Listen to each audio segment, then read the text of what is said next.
RTP. Ya nos acompaña de manera online el señor Alejandro Martínez Maldonado, el expresidente ejecutivo de Expo Flores. Con él justamente vamos a conversar sobre acuerdos comerciales con Estados Unidos y vamos a ver cómo ha ido evolucionando el tema de las exportaciones hacia ese mercado. ¿Cómo está, señor Martínez? Muy buenos días. Buenos días, muchas gracias por la invitación.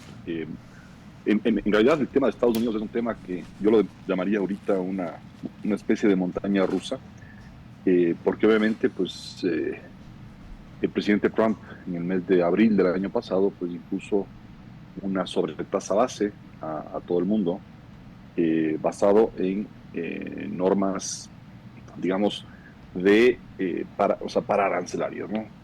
Hay que entender mucho esto de para arancelario. Son acciones o son motivaciones que los países toman, eh, que interrumpen o limitan mucho el comercio de una u otra manera, justamente con la intención, en la mayor parte de los casos, con la intención de desfavorecer a la importación. Ecuador es uno de ellos. Ecuador siempre ha sido, una característica muy fundamental del Ecuador es que tiene montado muchos pararancelarios. Por ejemplo, tiene cupos de acceso, tiene normas técnicas, y así otra serie de cosas, ¿no es cierto? Hay otros países, Colombia es uno de esos casos, en el que la moneda es el parancelario, ¿no? Es decir, generan una devaluación importante, un poco con la intención de frenar las importaciones y favorecer a las exportaciones.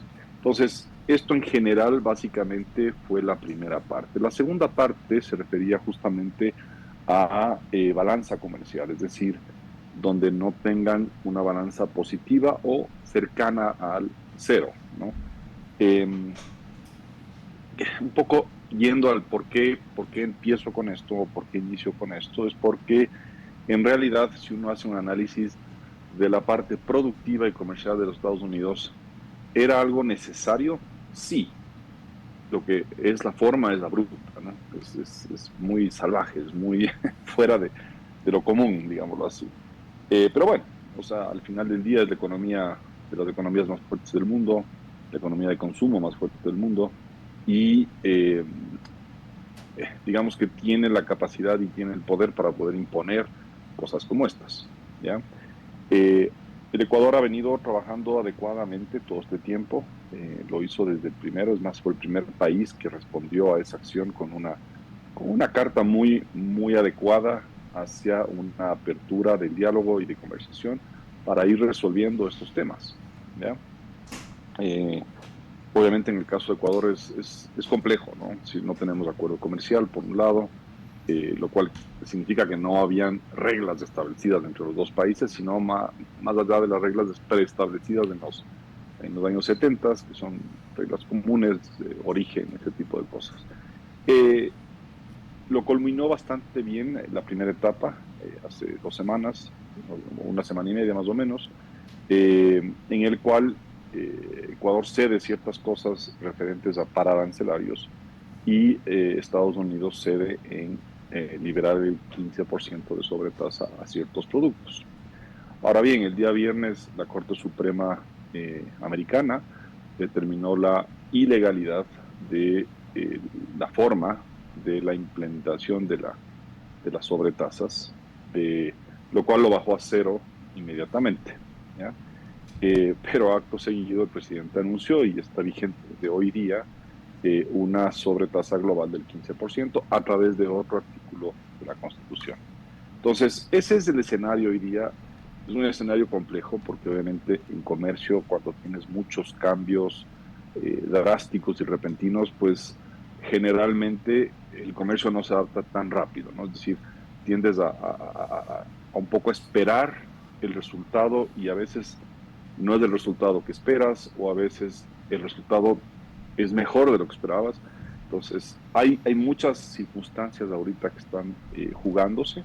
Esta semana creo que va a ser muy clave.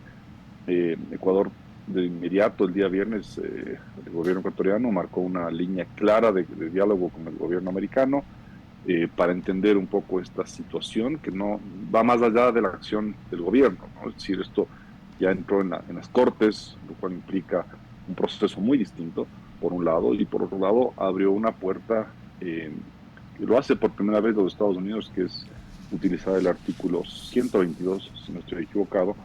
Pero bueno, ese es, les digo, el panorama hoy día, ¿no? Señor Martínez, para justamente tener las cosas de forma bastante concreta, me gustaría preguntar, usted mencionó que esta situación en Estados Unidos es como una montaña rusa. Yo quisiera saber primero en dónde estamos ahorita en esa montaña rusa. ¿Estamos subiendo o estamos bajando? Y justamente vinculado con esa primera pregunta, me gustaría saber cuál fue el balance en el caso de que usted ya tenga ciertos datos del 2025 en cuanto a la exportación, sobre todo en el caso de flores, hacia este mercado. Si crecimos en ese porcentaje ahí, disminuimos, ¿cuál fue un poco el diagnóstico del año pasado? A ver, en general yo te diría que estamos en un momento a ver, estamos en el momento correcto de la montaña rusa, ¿ya? Obviamente con 20 años de atraso, pero estamos en el momento correcto, sin duda. ¿Por qué menciono los 20 años de atraso? Porque obviamente hace 20 años, perdón, soberanamente el Ecuador se retiró de la negociación del acuerdo comercial, lo cual fue un error. Eh, Solamente en el caso particular de las flores, ese mercado en los 20 años creció 35%, que es muchísimo. Y de ese 35%, Colombia cogió casi el 75% de ese crecimiento, nosotros apenas del 25%. Ese es un poco el resultado de esto, ¿no? Eh, ya viéndolo en el plano local, aquí en Ecuador, eh, si nosotros hubiésemos crecido, no el 75%, pero hubiésemos tomado ese 50% de crecimiento y hubiésemos estado compitiendo a la par con Colombia, estuviésemos hablando de que la agricultura hoy día tuviese prácticamente unas 10, 12 mil personas más trabajando, ¿no? Entonces, eso es un poco los resultados de no de sesgarnos mucho a estas ideologías políticas, que en realidad no son ideologías políticas, porque se ha demostrado que no, los acuerdos comerciales no son invasión, no son sino una herramienta clara de facilitar el comercio, ¿no? El comercio bilateral siempre va a ser positivo. En este momento el diálogo, digamos, sincero, ese diálogo abierto, ese diálogo más democrático que tiene Ecuador con Estados Unidos es positivo. El 7 de marzo el presidente tiene reunión con el presidente Trump, junto con otros presidentes que ya han avanzado mucho en este aspecto, ¿no? Entonces, eso es positivo. Hay que entender mucho esa dinámica que busca los Estados Unidos.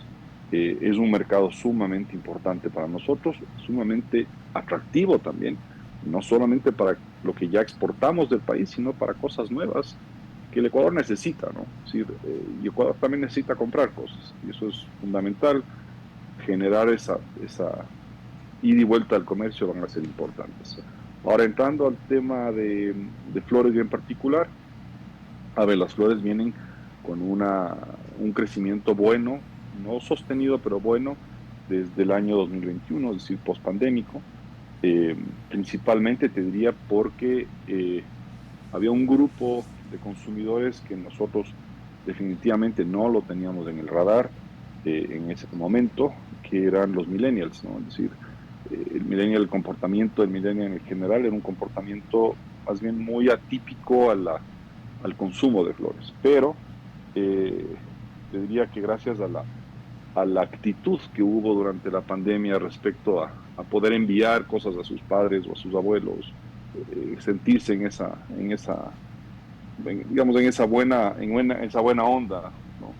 Eh, y al hecho de que nosotros no nos detuvimos nunca en la pandemia, sino más bien fuimos resolviendo, digamos, oportunidades, pero también problemas referentes a la logística, nos resultó bien. Es decir, resultó bien el poder ser un producto que accedía rápidamente al comercio electrónico, sobre todo, que podía llegar a los hogares de las personas en 24, 48 horas máximo, y eso también generó que el consumidor millennial comience a comprar flores para él. Una, Entonces, sí, dime. una pregunta que es importante. ¿Cuál es el nivel de concentración de la exportación de flores, la participación del mercado americano en nuestro total de exportación, el mercado norteamericano? ¿Cuál es el valor? ¿Cuánto está En el, en el concentrado ahí? caso nuestro particular, oscila más o menos entre un 46% hasta un 52%. al año. ¿Y el resto dónde lo reparten? Tienes después un 30% en la Unión Europea y tienes un 17% en los euroasiáticos. Esos son los tres grandes, ¿no? Okay.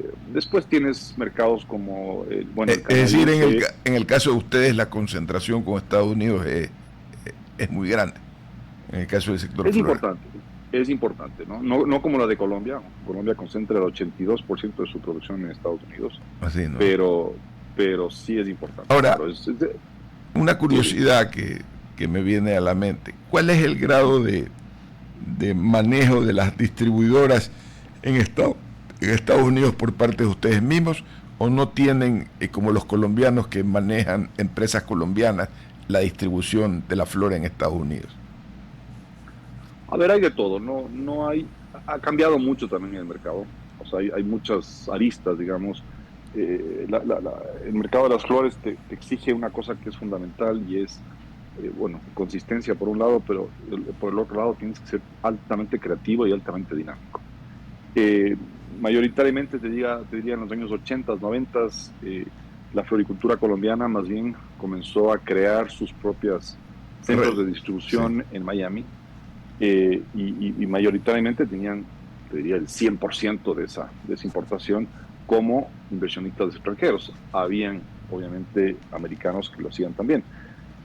Hoy por hoy, te diría, ya no es así. O sea, te diría que un 60% de los importadores siguen siendo colombianos y un 40% ya está entre Ecuador y algo de Estados Unidos. Pero también ha cambiado mucho la dinámica, ¿no? Es decir, por ejemplo, el importador como tal ya va perdiendo vigencia en la cadena de valor.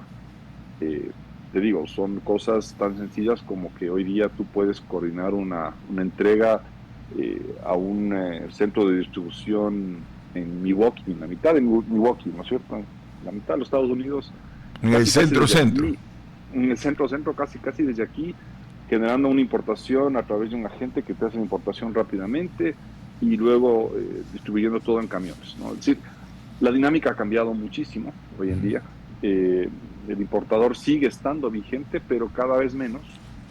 El e-commerce ha subido muchísimo y el otro que está subiendo muchísimo son los supermercados, ¿no? Entonces, por eso es que tú ves que, por ejemplo, Ecuador, que tiene una alta concentración en rosa, esa ha sido su mayor especialidad, desde hace unos 15 años, el desarrollo de nuevas especies, nuevas variedades en Ecuador ha sido importante para poder complementar estos buquets, es el mercado que está creciendo, ¿no? Hace 15 años hablábamos de que el mercado de supermercados era 32, 34, 40% del mercado. Hoy en día ya está llegando y bordeando los 60%. Entonces, ese mercado tradicional, en el cual Ecuador era rey, no ha ido desapareciendo, se ha ido transformando, pero ha ido creciendo muchísimo el mercado de la línea de supermercados. Entonces, es súper atractivo, te digo, cuando estás dentro del sector, ver estos cambios y adaptarse rápidamente. Ecuador se ha adaptado muy bien siempre, eso es una de las características fuertes del Ecuador, que siempre busca ese liderazgo en consistencia, en calidad, pero también en poder mover las fichas rápidamente y adaptarse a esos cambios. Para que nuestros escuchas tengan clara la importancia del sector floricultor en la sierra, hay poco en la costa de momento, y le he visto como un poquito estancado en el desarrollo la costa de la creación de flores. ¿Cuántas personas ocupa el sector? Bueno, a ver, el desarrollo principal de la floricultura sí, o sea, está concentrado en 3 provincias, ¿no? Cotopaxi, Cuatro, Pichincha. sí, Pichincha, Cotopaxi, Imbabura y el Carchi. Esos son las 3 concentraciones o 4 concentraciones fuertes. Pero tienes producción en el Azuay, tienes producción en Guayas, tienes producción en Santo Domingo. Sí, sí hay producción, ¿ok? Obviamente son especies muy distintas en muchos casos, pero claro, es una actividad que concentra muchas personas. Hablamos de 120,000 personas que trabajamos en el sector. Un cultivo va a tener entre 9 y 14 personas por hectárea trabajando. Eh, entonces es altamente importante. Alguien me preguntaba hace mucho tiempo si es verdad que la flora ecuatoriana pues se distingue en su calidad por la cercanía al sol, por todas esas cosas. Le decía, sí, pero la clave del éxito no es eso. La clave del éxito es las personas, la gente. Cuando uno lleva bien a la gente se siente a gusto, cuando tienes ese trabajo coordinado, adecuado, correcto, la calidad y la consistencia es lo que prima. Entonces, eso ha sido, te diría, la característica de esa calidad. Entonces, la gente para nosotros es tremendamente importante en el sector. Para terminar, ¿cuánto están exportando? Era algo más de 1.000 millones ya, ¿no? Sí, superamos los 1.000 millones, que fue una buena meta. ¿Por precio o por producción? No, más por producción. Eso justo quería explicarles, ¿no? Es decir, desde el 2021 ese crecimiento fue abrupto, pero fue de golpe. Y desde ahí hasta acá el crecimiento no ha sido tanto en precio, ha sido más por volumen, es decir, ganándonos de espacio físico, literalmente ganando espacio físico, sobre todo al mercado colombiano, que más bien ha venido complicándose cada vez más, sobre todo en el tema laboral. Eso es curioso, ¿no? El habernos concentrado nosotros mucho en el área laboral, en esa calidad humana, fue muy bueno. Sí, daban buenos resultados en productividad, en calidad, en consistencia y lo que te decía hace un momento, ¿no? En adaptarse al momento, en entender que el momento te está demandando y exigiendo un cambio y tú te adaptes a esa realidad. Don Alejandro Martínez Maldonado, muy agradecidos quedamos. Nosotros vamos a un corte comercial. Una gran mañana para usted. Encantadísimo, buen día. RTP